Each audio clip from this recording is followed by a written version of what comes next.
Hi friends, ఇవైతే అలసందలు అనమాట.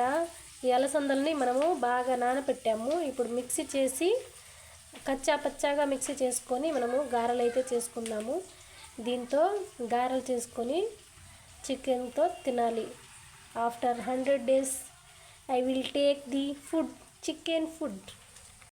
అలాగే మనము ఇది కూడా నానబెట్టానమాట, మినపగుండ్లు. వీటిని కూడా రెండింటిని కలిపి మనము మిక్సీ చేసుకోవాలన్నమాట. సో ఇది బైండింగ్ మెటీరియల్ లాగా పనిచేయడానికి అలసందల్లో, అందుకని దీన్ని అయితే మేము నానబెట్టాము మిక్సీ చేయడానికి.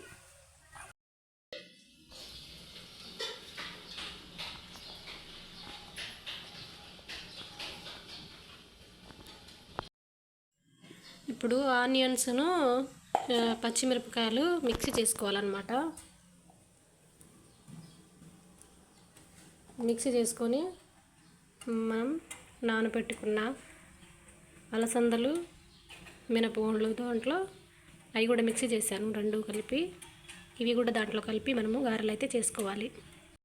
ఈ విధంగా అయితే మిక్సీ చేసుకోవాలన్నమాట, కచ్చా పచ్చాగా. చూడండి ఫ్రెండ్స్,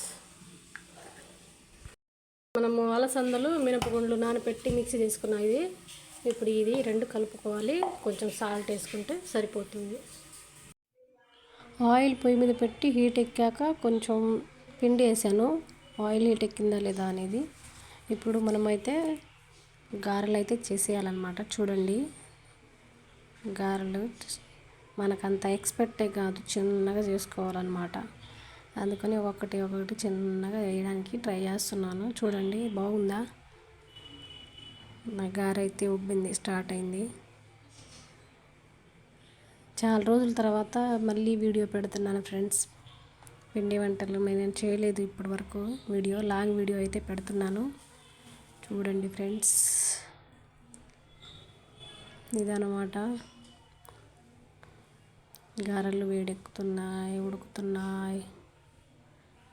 ఫైనల్లో ఒక చిన్న ఫోటో ఉంది ఫ్రెండ్స్. నేనైతే కొబ్బరికాయ కొట్టాను. కొబ్బరికాయ చాలా ఆశ్చర్యంగా వచ్చింది. మీకు ఇలా కొబ్బరికాయ ఇలా పగలడం అనేది ఏంటనేది సంకేతం అనేది చెప్పండి ఎవరైనా. ఇది ఫ్రెండ్స్, నా గారెలు బాగున్నాయా? గారెలు అయితే సూపర్గా వచ్చాయి, చాలా బాగుంది. పుస్తకం ఉంటుంది, స్పాంజ్ లాగా ఉంది. చూడండి, సూపర్గా ఉంది, ఎక్సలెంట్గా. Boy friends.